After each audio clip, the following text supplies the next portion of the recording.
우리가 그 요리문답 배운다고 했는데 지금 계속 역사를 이렇게 살펴보고 있으니까 이거 요리문답 공부하는데 왜 이렇게 따분한 역사 이야기를 하냐 생각하실 수 있어요. 하지만 초대교회부터 우리 믿음의 조상들이 하나님의 말씀의 진리가 어떤 것인가 끊임없이 연구했고요. 그리고 우리가 이미 살펴본 것처럼 이 교회의 순수성, 이 사도적인 전통을 지키기 위해서 몸부림쳤어요. 그게 뭐냐면 말씀의 진리를 명확하게 알고 그리고 개종한 새신자들에게 말씀의 진리를 바로 가르치고 그래서 이 말씀의 진리 가운데 거할 수 있도록 투쟁한 그 결과 산물이 이 교리 교육이었다는 것입니다. 자, 그러던 가운데 중세 천년의 시간을 거치고 16세기에 들어서서 종교개혁 운동, 정확하게 말하면 교회개혁 운동이라고 해야 되겠죠.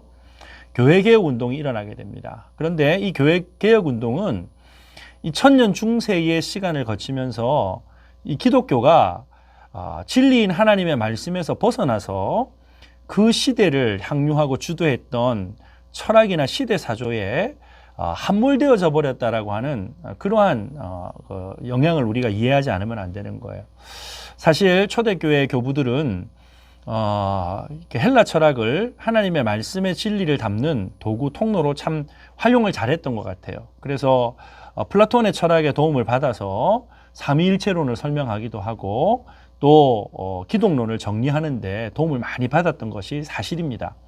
그런데 이러한 시대적인 흐름 가운데서 13세기에 토마스 아퀴나스라고 하는 아주 출중한 신학자가 등장을 하는데 이 토마스 아퀴나스가 이전에 플라톤 철학이 아니라 플라톤의 제자였던 아리스토텔레스의 철학을 이제 활용을 해서 그 당시에 사람들이 잘 이해하지 못했던 여러 가지 어떤 신학적인 어떤 질문들을 정리를 하기 시작해요.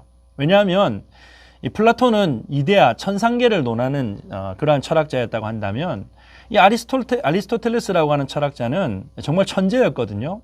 이 아리스토텔레스가 다루지 않는 학문이 없었어요. 그 중에 특별히 우리가 알고 있는 이 형이상학 같은 것들이 이 아리스토텔레스에 의해서 정리가 되어졌죠. 그래서 이 토마스 아퀴나스가 아리스토텔레스의 철학의 어떤 그 틀을 가지고 와가지고는 자연 계시 속에 신의 존재를 증명할 수 있는 길이 있다. 그래서 신존재 증명이라고 하는 것을 이 아리스토텔레스의 철학을 통해서 정리를 하기 시작합니다. 그래서 이 아리스토텔레스의 철학을 통해서 자연 계시를 통해서도 인간이 신을 하나님을 발견할 수 있고 구원에 이를 수 있다라고 하는 아주 그 시대로서는 획기적인 어떤 그런 신학의 체계를 만들어요. 그래서 우리가 알고 있는 것처럼 신학 대전이라고 하는 것을 토마스 아퀴나스가 이제 발간을 하게 되죠. 여러분, 이 토마스 아퀴나스가 중세에 이제 성인으로 추앙을 받게 되는데 원래 로마 가톨릭에서 성인이 추앙되기 위해서는 기적이 나타나야 되거든요. 근데 토마스 아퀴나스는 어떤 일반적으로 우리가 로마 가톨릭에서 말하는 기적이 나타나지 않았어요. 그런데도 불구하고 성인으로 추앙을 받았는데 이유는 뭐냐면 로마 가톨릭의 교황과 사제들이 생각할 때 토마스 아퀴나스가 신학대전이라고 하는 이 책을 쓴 것 자체가 기적이라고 생각했다는 거예요. 그 정도로 이 13세기의 토마스 아퀴나스의 작업은 아주 센세이션한 그런 작업이었어요. 문제는 토마스 아퀴나스가 차용했던 이 아리스토텔레스의 철학으로 과연 하나님의 존재를 증명할 수 있는가? 인문학으로 성경을 증명할 수 있는가라고 하는 거죠. 물론 모든 진리는 하나님의 진리입니다만은 타락한 인간이 가지고 있는 본성으로 인해서 이 인간의 이성도 죄에 오염되어졌기 때문에 인간의 이성의 작업만 가지고는 하나님을 발견할 수 없어요. 하나님을 알만한 것이 로마서 1장의 말씀처럼 보이기는 하지만 그것이 성경이 말씀하고 있는 참된 하나님, 참된 진리를 쫓아서 순종하는 데까지는 이르게 하지 못하거든요. 그런데 이 중세의 토마스 아퀴나스의 신학, 스콜라 신학은 그것이 가능하다고 생각했던 거예요. 그래서 여러분, 우리가 흔히 중세의 철학은 신학의 시녀다라고 얘기하지만 현실은 중세의 모든 신학과 그리고 교회의 교육들이 철저하게 당대의 철학에 종속되어지는 그러한 어려움들이 있었다는 것이죠. 그래서 로마 가톨릭의 교권주의, 또 여러 가지 이런 인간의 인문학이 발달되지 못하는 상황들에 놓여져 있었습니다. 그러다가 16세기 물론 이제 15세기부터 우리가 역사를 보면은 그러한 어떤 분위기가 생겨났다는 걸 알 수 있지만 이제 16세기에 소위 말하는 인문학의 발흥, 르네상스 운동이 일어나게 됩니다. 그래서 이 르네상스 운동은 고대의 가장 인간이 지금 철저하게 이 교회의 지배 속에서 인간성이 무시가 되어지고 인간의 존재가 마치 신에 예속되어져 가지고 아무것도 할 수 없는 그러한 존재로 여겨지고 있는데 인간의 가능성을 16세기에 어떤 아주 획기적인 과학적인 어떤 발전들이 막 일어나기 시작하거든요. 그러면서 인간의 가능성에 대해서 사람들이 이제 기대를 하기 시작하면서 인간이 가장 인간다웠을 때가 언제였는가? 소위 말하는 인문학자들은 헬라 철학이 왕성하던 때 그리스 로마 시대라고 생각을 했어요. 왜냐하면 이 그리스 로마 시대는 신이나 인간이나 별반 차이가 없는 여러분 거의 인간과 신이 동급인 시대였잖아요. 그러니까 그때로 돌아가자는 거예요. 그래서 근원으로 돌아가야 된다라고 하는 그러한 유명한 라틴어가 있죠. 에드 폰테스라고 하는 아드 폰테스라는 근원으로 돌아가자라고 하는 말이에요. 그런데 종교개혁자들도 이 말을 차용을 해옵니다. 기독교가 지금 뭔가 진리인 하나님의 말씀으로부터 너무 멀리 떨어져 있다는 거예요. 여러분 우리가 알고 있는 것처럼 루터가 종교개혁을 일으킬 당시에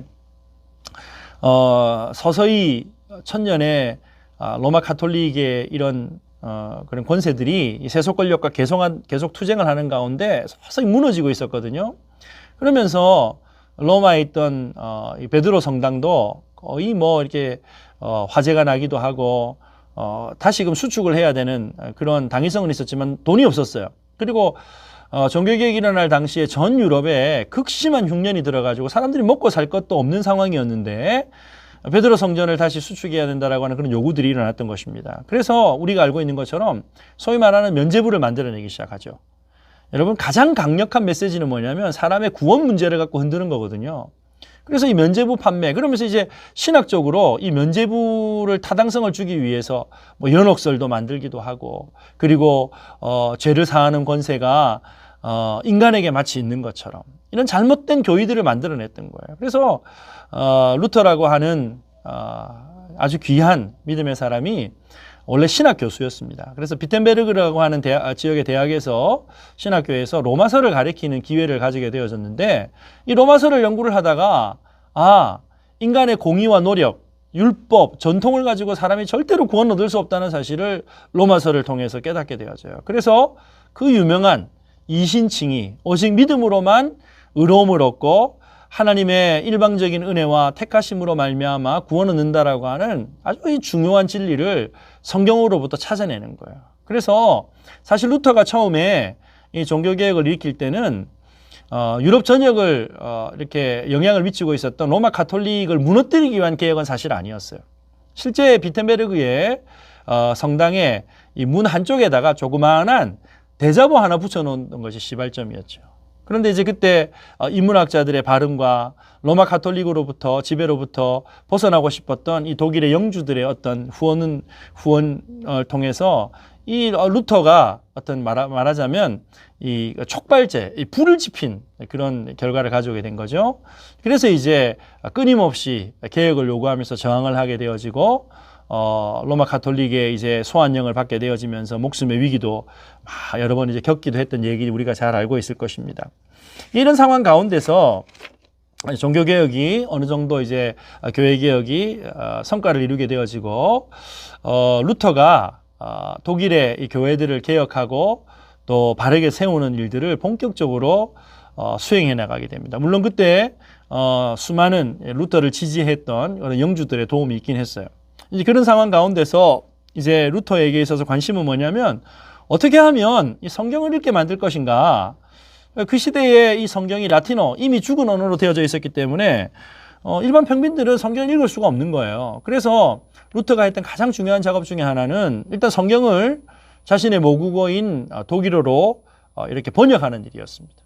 그리고 특별히 어린아이들을 중심으로 해서 이 공교육 현장과 더불어서 글자를 이렇게 알려주는, 그러니까 글을 읽을 수 있게 하는 그런 훈련을 굉장히 강조를 하고 실제로 그 일들을 많이 했어요. 여러분, 루터가 주장하는 모든 사람들이 글을 읽어야 되는 이유는 딱 한 가지였어요. 글을 읽을 줄 알아야 되는 이유는 딱 한 가지. 하나님의 말씀, 성경을 스스로 읽게 하기 위해서. 그래서 이 두 가지 트랙을 함께 가지고 이제 루터가 나갔다는 것이죠. 자, 그러던 가운데서 이 로마가 독일의 교회의 형편을 보니까 공통되어진 진리인 하나님의 말씀을 가르칠 수 있는 그런 교재도 없고, 무엇보다도 루터가 통탄을 했던 것은 당시 독일에 있는 목회자들이 너무 게으르다는 거였어요. 공부 안 하고 연구 안 하고, 예, 나라에서 이제 먹을 것을 책임져 주니까. 그래서 여러분, 정말 사역은 물론 성도들의 신앙 문제에 대해서 너무나도 무관심하다는 사실을 깨닫게 되어졌습니다. 그러던 가운데서 사실 이 루터가 어느 지역의 이제 교회에서 목회를 하던 가운데서 정말 이 성도들을 바르게 교육하기 위해서는 이 교리문답서를 만들어야 되겠다. 목회 현장에서 그런 필요들을 느끼게 되어졌죠. 그래서 그 유명한 루터의 교리교육서를 이제 작업을 통해서 만들게 되어졌던 거예요.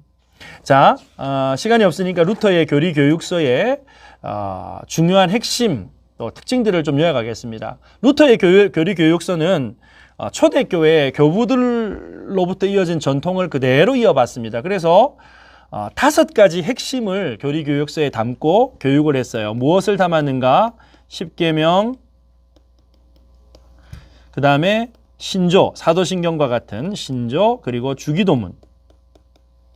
여러분, 이것은 사실 우리가 첫 시간에 초대교회의 교리교육을 살펴볼 때 중요한 3가지 핵심이었잖아요. 여기다가 2가지를 더합니다. 세례의 의미를 교리교육을 통해 성경의 질을 통해서 정리해서 가르치고, 그 다음에 성찬, 이게 굉장히 중요하죠. 나중에 이 성찬 논쟁이 이제 일어나기도 하는데 성찬에 대해서 가르칩니다. 그러면서 루터가 이 5가지 기둥이라고 할 수 있는 내용들을 가리키면서 아주 중요하게 생각했던 것은 철저하게 성경 중심적이어야 한다는 거였어요. 성경 중심적. 2번째로 평신도들이 쉽게 이해할 수 있도록 설명했어요. 그래서 루터의 관심은 뭐냐면 어떻게 하면 쉽게 가르칠 것인가. 사실 여러분, 루터가 일평생 이 신학 논문 작업, 로마 카톨릭과의 이 투쟁에서 논문 변증서들 많이 쓰거든요. 거의 뭐 지금의 박사 논문에 해당되는 분량들을 끊임없이 연구하면서 막 공부를 하면서 냈는데, 교리 교육서만큼은 굉장히 쉽게 쓰려고 애를 많이 썼어요. 예? 그리고 단순한 지식만 전하는 것이 아니라 이 초대교회의 전통을 이어받아서 삶의 변화, 실천할 수 있는 그러한 교리 교육을 하기를 원했다라고 하는 것입니다. 그래서 특별히 루터의 교리 교육서 중에서 소요리 같은 경우는 큰 종이로 인쇄를 해가지고 교회나 학교에 부착을 해놓고요. 그리고 그때는 이제 구텐베르크에 의해서 인쇄술이 이제 발명이 되고 나서니까 성도들 가정에 인쇄한 종이를 나눠줬어요.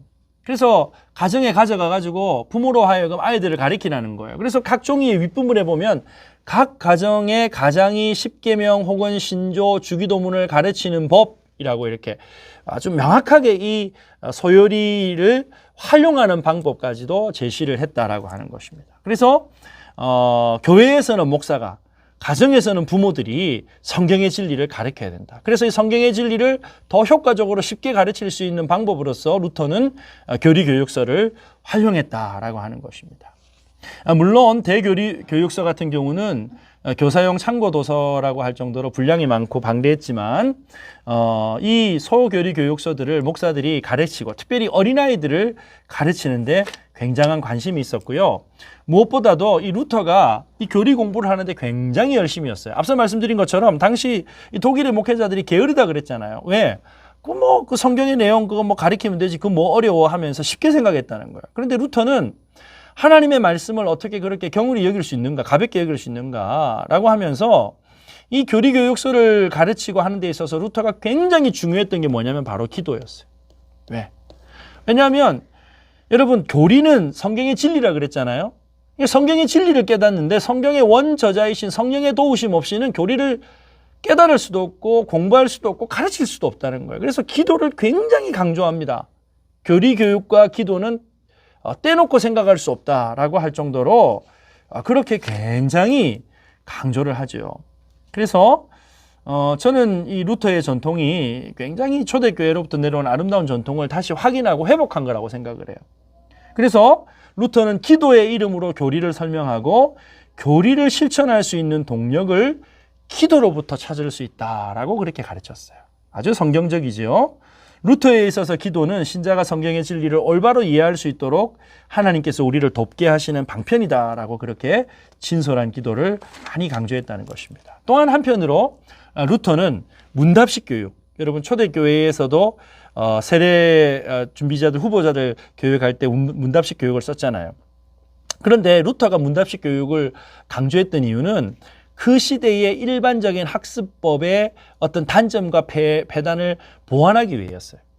여러분이 중세 시대에 영향을 받았던 이 교회 개혁 시대의 일반적인 학습 방법은 경전을 통째로 암기하는 거였어요. 이유는 뭐냐면 책이 귀했기 때문에 그냥 통째로 암기하게 하는 거였어요. 그런데 루터는 내용을 알지도 못하고 실천도 하지 못하고 완벽히 이해하지도 못하면서 암송만 하는 것은 의미가 없다는 거예요. 그래서 여러분 문답을 하다 보면 지금 이 문답 교육을 받는 사람이 무엇을 모르는지 무엇을 아는지 정확하게 알 수가 있잖아요. 그래서 제대로 알아야 된다. 그래서 이것을 알리는 과정에서 어린아이들의 언어를 사용해라. 쉽게 가르쳐서 정말 이 사람이 무엇을 알고 무엇을 모르고, 그리고 모르는 것은 아는 쪽으로, 그리고 아는 것은 실천하는 쪽으로 나아가야 된다라고 하는 이러한 목표를 가지고 교리 교육을 했다는 거예요. 그리고 루터의 기독교 교육은 교회 안에만 머물러 있지 않았어요. 독일 전체의 공교육을 개혁하는 그러한 주도적인 역량을 가지게 되어졌다라고 하는 것입니다. 그래서 그 시대에 아주 파격적인 어떤 그러한 교회 개혁의 역할을 루터가 해냈고, 루터의 이러한 교리교육은 공교육과도 밀접한 연관을 가지고 발전되어졌다. 그래서 여러분 오늘날도 독일의 공교육 체계를 세운 사람 하면은 루터를 인정을 합니다. 그래서 지금 독일 사람들이 루터를 국가의 교육 체계를 세운 아주 귀한 사람으로 그렇게 인정을 하는 것이죠. 루터에 대해서는 뭐 이 정도 우리가 조금 정리를 하면 좋을 것 같고요. 루터를 우리가 오늘날 우리 교육을 하는 데 있어서 참고를 할 부분은 그 당시에 복잡한 신학적인 논쟁들을 교리를 아주 쉽게 정확하게 평신도들이 이해할 수 있도록 가르치기 위해서 애를 썼다라고 하는 것이고, 그리고 모든 성도들이 기독교 교리를 알고 가르쳐야 될 의무가 있다라고 하는 것을 강조했다라고 하는 것입니다. 그리고 교리교육 등한시하는 이 시대 상황 가운데서 기도를 강조함으로써 진리를 깨닫고 진리의 말씀대로 실천하며 살기를 몸부림쳤던 사람이 바로 루터였다라고 우리가 이해할 수 있겠어요. 두 번째 우리가 살펴볼 것은 개혁주의의 어떤 그런 그 체계를 가장 정확하게 세웠다라고 할 수 있는 요한 칼빈입니다. 칼빈이 교육서를 만들었는데 제네바 교리 교육서라고 하는 것을 발간을 합니다. 이것은 우리가 알고 있는 것처럼 칼빈이 1537년에 이게 제네바에서 이제 목회를 하게 되는데 그 어린아이들이 좀 사용하기에는 어려웠어요. 왜냐하면 이 제네바 교리 교육서는 칼빈이 저술했던 기독교 강요를 모체로 하고 있기 때문에 내용이 좀 어려웠던 것 같아요. 그래서 다시 이제 개편을 하게 되는데 단순하게 쉽게, 여러분 참 이게 초대교회 때부터 이 교리 교육을 연구하고 가르치는 사람들의 고민이 뭐였냐면 어떻게 쉽게 가르칠 것인가, 어떻게 잘 전달할 것인가, 이 전달법을 굉장히 고민 많이 했다는 거예요. 그래서 문답법의 형식을 도입을 합니다.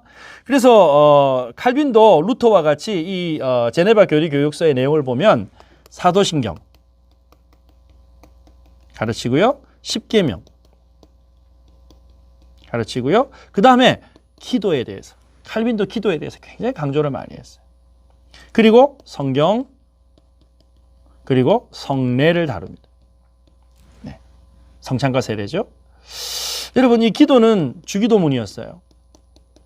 그래서 저는 이런 생각을 해봐요. 종교개혁자들이 교회에서 성도들을 믿음으로 바로 세운다고 할 때 사도신경, 십계명, 주기도문을 중점적으로 아주 중요한 기둥으로 가르쳤다는 거예요. 여러분 요즘에 목사님들이 설교로 사도신경을 뭐 강의하기도 하시고 십계명 강의하기도 하시고 주기도문 강의하기도 하시는데 여러분 이걸 우리가 세례 교육하는데 좀 1대1로 가르치면 더 효과적이지 않을까요? 교회에서 사도신경, 십계명, 주기도문을 커리큘럼으로 해서 사실 이것만 잘 가르쳐도 저는 교회가 이게 좀 위험한 표현일 수 있겠지만은 소요리 문답까지 가지 않아도 저는 충분할 거라고 생각을 하거든요. 이것조차 지금 우리가 가르치지 않고 있다는 거예요. 그래서 사도신경과 십계명과 주기도문을 가르치는 것은 초대교회 때부터 내려왔던 중요한 교리교육의 어떤 내용이었다라고 하는 것을 우리가 칼빈을 통해서도 확인할 수가 있어요. 루터에 있어서 이 교육의 기독교 교육의 뭐 교리 교육을 포함해서 학교 교육과도 맞죠. 왜냐하면 제네바의 이 학교 교육도 칼빈이 관할을 했기 때문에 가장 중요하게 생각하는 교육의 목적은 어떻게 하면 하나님을 알게 할 것인가. 하나님 알매 있었다는 거. 하나님 알매 있었다. 그래서 하나님에 대한 바른 지식은 성경의 진리, 교리를 바르게 전수하는 것으로부터 말미암는다라고 하는 것을 칼빈이 강조했다. 이렇게 우리가 칼빈에 대해서 좀 이해를 하면 좋겠습니다. 정리하자면 칼빈은 제네바시에서 목회하는 과정 가운데서 자신의 기독교 강요를 중심으로 해서 제네바 교리 교육서를 편찬을 했고 이게 어렵다고 해서 개정판을 만들면서 문답 형식을 가지고 이 제네바 교리 교육서를 만들었는데요. 양이 굉장히 많습니다. 문답이 모두 373개의 문답이었는데 내용이 좀 방대하고 많아요. 그런데 루터 칼빈 스스로 이야기하기를 자신이 이 기독교 강요를 만들고 또 특별히 이 제네바 교리 교육서를 편찬하는 데 있어서 루터의 교리 교육서에 영향을 많이 받았다라고 인정을 해요. 그래서 이 교리 교육의 역사를 보면 동떨어진 게 없어요. 초대 교부들이 어떻게 가르쳤는가, 초대교회의 사도들이 어떻게 가르쳤는가, 뭐 그래서 여러분 디다케나 뭐 사도 전승 같은 거 말씀드렸잖아요. 그리고 이제 종교개혁 시대에 와서도 그 전통을 그대로 이어받아서 루터는 칼빈에게, 또 칼빈은 이후에 하이델베르그 요리문답을 신앙고백서를 만드는데 그 이후로 또 웨스트민스터 신앙고백서를 만드는데 다 이렇게 연결되어진 고리로 그 어떤 앞선 신앙의 선배들이 만들어 놓은 그 어떤 연구, 고민의 터 위에서 이런 더 풍성한 연구들을 이어갔다라고 하는 것을 우리가 살펴볼 수 있겠습니다. 자, 칼빈에 대해서는 이제 이 정도 조금 우리가 이해할 수 있겠고요. 그리고 우리가 좀 살펴보려고 하는 것이 하이델베르그 요리문답입니다. 하이델베르그 요리문답은 말씀을 좀 정리해서 드리면 사실은 이제 16세기에서부터는 유럽 사회 자체가 국가와 교회를 떼놓고 생각을 할 수가 없어요. 그래서 교회개혁은 곧 국가개혁이었고 국가개혁은 곧 교회개혁이었어요. 그러다 보니까 교회 내에서의 교리 교육의 개혁은 국가에서의 공교육의 개혁과도 그런 같은 궤를 하면서 발전해 나갔다라고 그렇게 이해를 할 수가 있겠습니다. 그래서 어떻게 가정에서 효과적으로 자녀들을 가르칠 것인가라고 하는 고민들도 이 교회개혁 시대에 막 왕성하게 일어나게 되어지고요. 그리고 사람들의 어떤 학습 능력에 따라서 어떻게 쉽게 교리를 가르칠 것인가라고 하는 그런 이제 고민들을 함께 하게 되어졌고, 그 방법은 문답식 구조를 가지게 되어졌고, 핵심은 사도신경, 십계명, 주기도문, 그리고 성찬과 세례, 거기에 이제 하나님 말씀 성경까지 더해서 한 5, 6가지의 공통되어진 구조를 가지고 있었고, 사회개혁까지도 그들은 관심을 가지고 있었다라고 하는 것이 이제 교회개혁 시대의 이러한 교리교육의 그런 그 공통점, 특징이라고 할 수 있겠습니다. 자, 그러다가 이제 16세기 후반에서 17세기로 들어가면서 로마 카톨릭에서 이 16세기에 기독교의 교회개혁에 대항하는 로마 카톨릭 내에서의 개혁운동이 일어나요. 그래서 이걸 카운터 리포메이션이라고 하죠. 반교회 개혁 운동이라고 하는데, 유명한 예수의 뭐 로욜라와 같은 사람들이 아주 막 이렇게 우리도 정신 차려야 된다 해가지고는요, 캐톨릭 내에서의 어떤 그런 개혁 운동을 막 일으키기 시작합니다. 그러면서 1546년에 카톨릭 교회의 이 트렌트 공의회라고 하는 것이 열려가지고 이 종교개혁자들이 이루어 놓았던 그런 학문적인 어떤 기반들을 막 흔들기 시작해요. 당시에 교회개혁의 새 흐름은 영국의 성공회, 그리고 독일의 루터교죠. 그리고 스위스를 중심으로 한 개혁교회. 이렇게 나눠져 있었는데 로마 카톨릭의 이런 도전에 대해서 이 성공회 루터교 개혁교회가 공통으로 이제 대응하는 일들이 일어나기 시작한 거예요. 여기 이제 촉발이 된 것이 뭐냐면 17세기 초에 여러분 들어보셨을 거예요.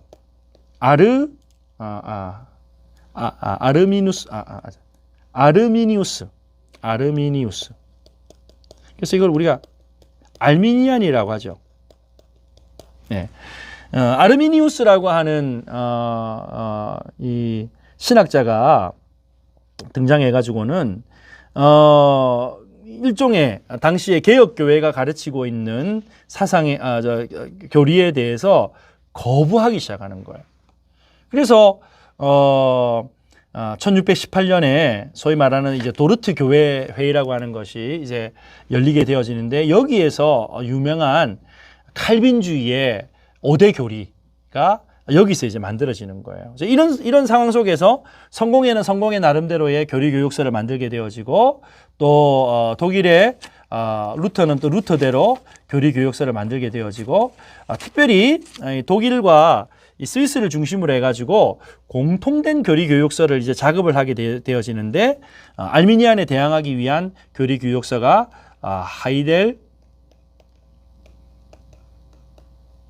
하이델베르크 교리 교육서가 이때 만들어지게 됩니다. 이 하이델베르크 교리 교육서는 사실 독일의 팔치 지역의 프리드리 3세라고 하는 영주가 이 교리 교육서를 만드는 것을 주창을 하게 되어집니다. 왜냐하면 당시에 이 알미니안들의 어떤 도전에 의해 가지고 독일을 중심으로 하고 있는 이 교회가 지금 또 한 번 더 분열할 위기가 있었기 때문이에요. 그래서 이제 이 프리드리 3세가 이제 이 교리 교육서를 만들어 달라고 요청을 하게 되는데, 칼빈주의자들하고 그리고 이제 루터란을 함께 소집을 해서 공동 대응할 수 있는 교리 교육서를 만들어 달라고 얘기를 해요. 그런데 사실은 이 프리드리 3세가 루터교 쪽보다는 사실은 칼빈주의자들하고 좀 더 가까웠어요. 그러다 보니까 이 하이델베르크 교리 교육서가 칼빈의 기독교 강요의 영향을 많이 받게 되어지고, 어떤 개혁교회의 전통을, 루터교회보다 전통을 이제 훨씬 더 많이 이어받게 됩니다. 특별히 이 하이델베르크 교육서는 10계명의 구조를 가지고 이제 구조를 잡아서 교리 교육서를 사용하게 되어지고, 현재 우리 장로교회에서 사용하고 있는 구조인데, 이거는 사실은 칼빈이 정리한 구조예요. 10계명의 구조를 가지고 교리 교육서를 썼고요.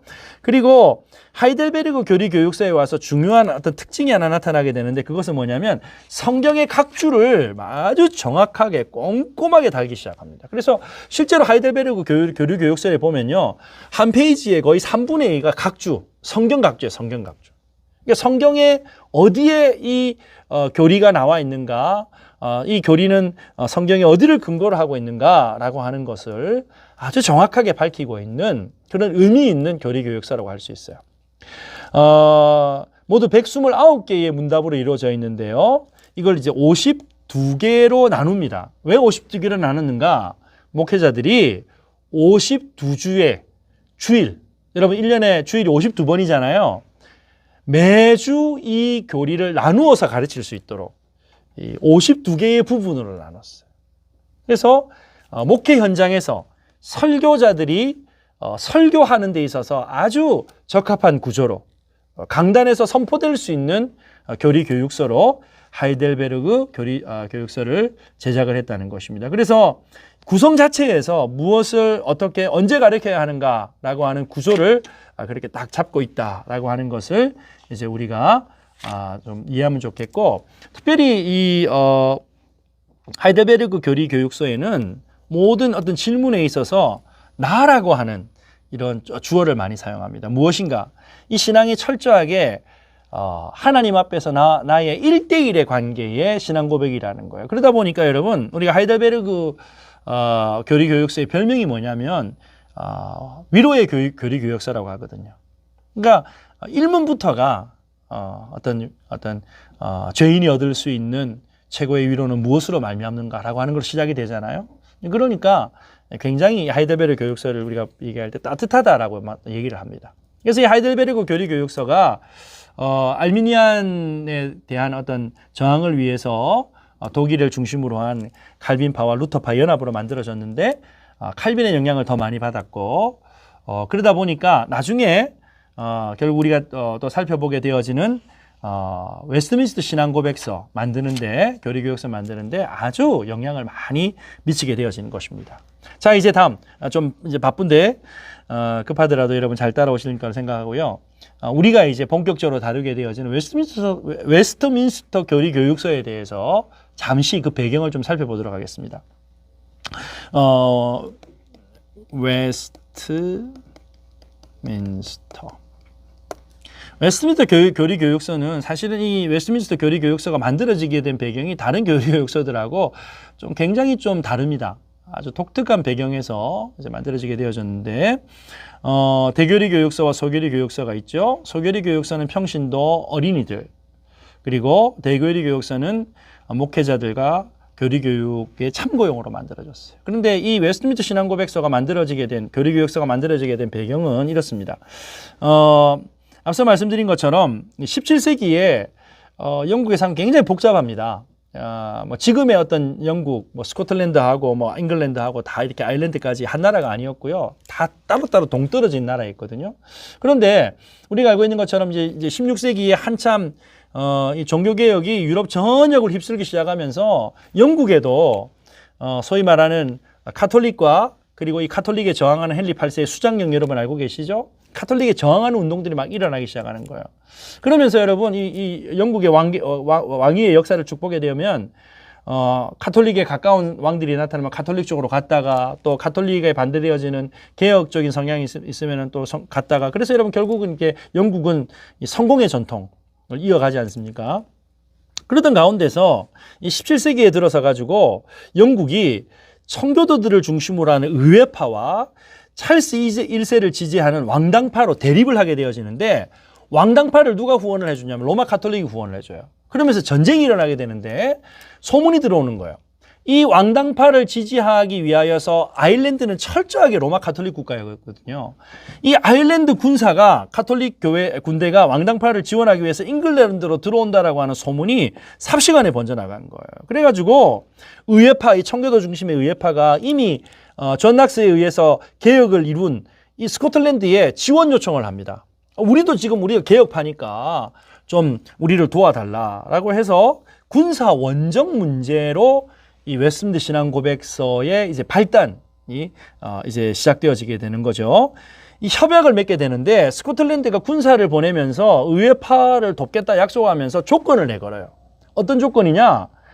영국 성공에 입장 분명히 하라는 거예요.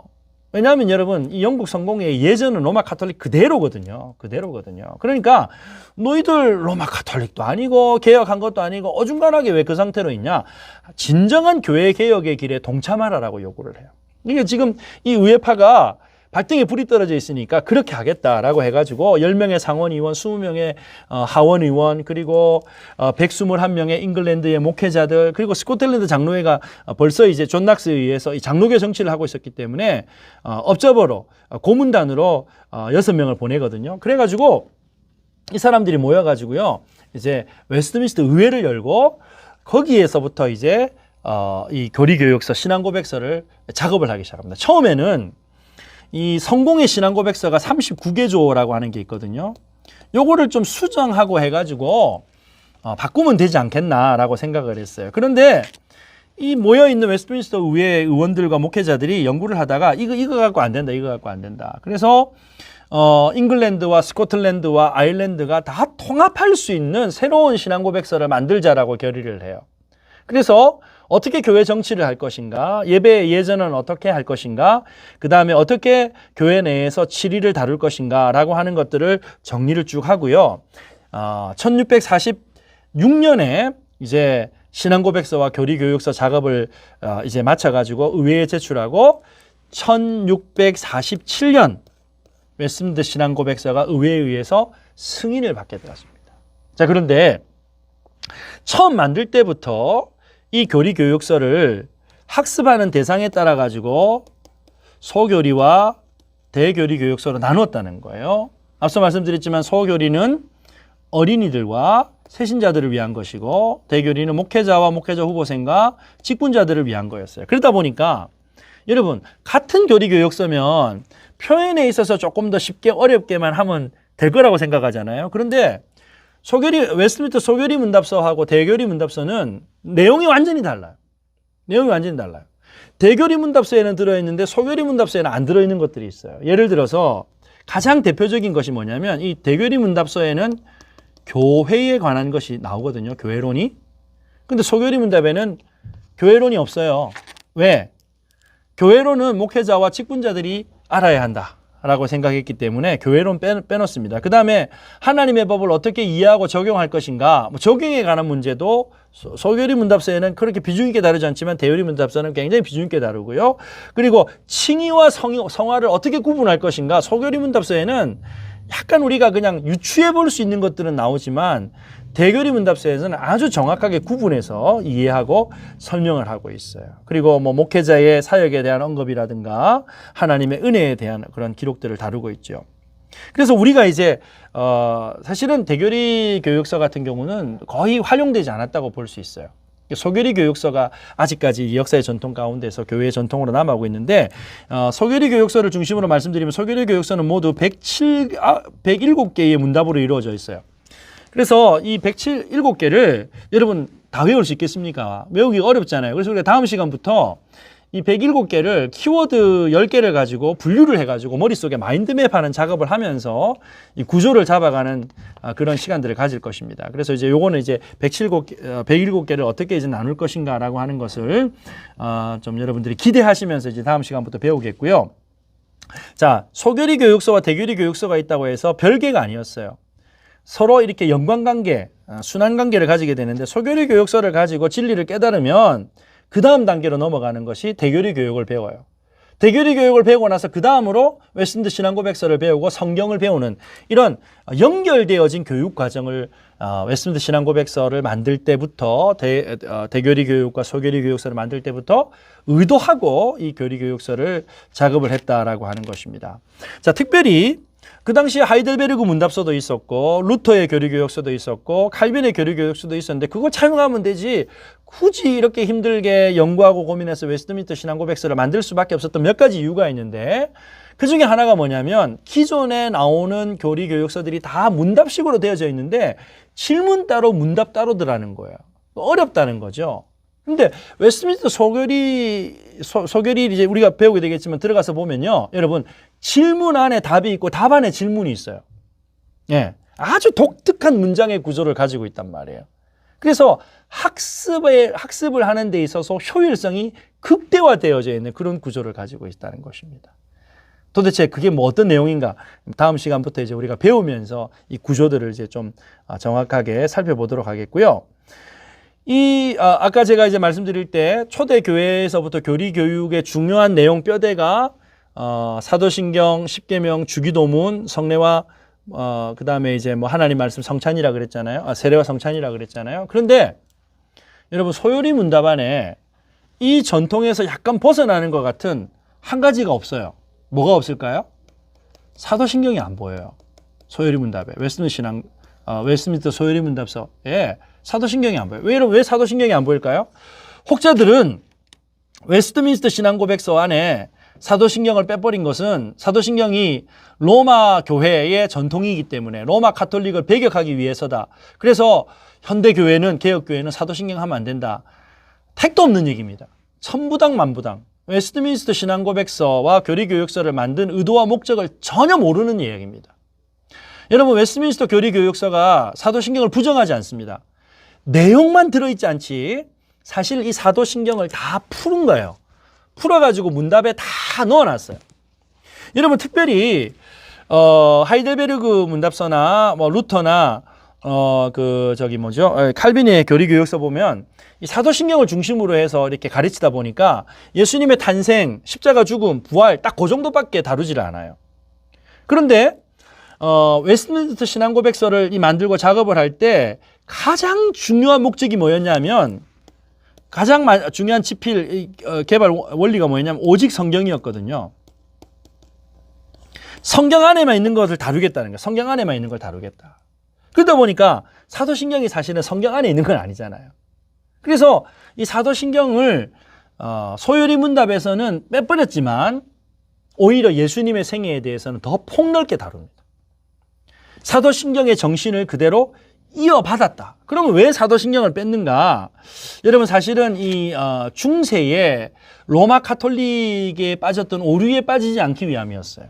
왜냐하면 당시 로마 카톨릭이 성경에 없는 거 가지고 너무 많이 이야기를 하니까 자칫 그런 우를 범할까 봐 사도신경을 무시하거나 사도신경을 배격한 것이 아니고, 혹시라도 오직 성경의 이 원리에서 벗어날까 봐 철저히 성경 중심적인 이 원리를 지키기 위해서, 하지만 오히려 기존에 전통적으로 이어져 왔던 교리교육서에 비해서 예수님의 생애에 대해서는 더 구체적으로 다루고 있다. 사도신경의 전통을 무시하지 않았다라고 하는 것을 이제 우리가 이해를 할 수가 있겠습니다. 자, 정리를 하겠습니다. 웨스트민스터 교리교육서는 그 특징이 정치적인 배경으로 만들어졌어요. 그런데 또 한 가지 재밌는 것은 이렇게 치열한 과정을 통해서 영국에서 웨스트민스터 신앙고백서가 만들어지고 대소요리 문답서 교리교육서가 만들어졌지만, 진작 영국에서는 왕정복구가 되거든요. 이 왕정복구가 됐다는 말은 캐톨릭에 더 가깝고 성공회를 벗어나지 않아, 포기하지 못했다는 거예요.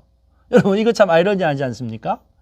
실제 영국에서는 웨스트민스터 신앙고백서가 사용되지 않았죠. 그런데 왜 이것이 나중에 1700년대에 미국에 건너가서 미국 장로교의 표준교리서가 되어지고, 1907년에 선교사님들이 우리 한국에 들어왔을 때 장로교 선교사님들에 의해서 우리 한국 장로교의 공통 표준교리서로, 표준신앙고백으로 받아들이게 됩니다.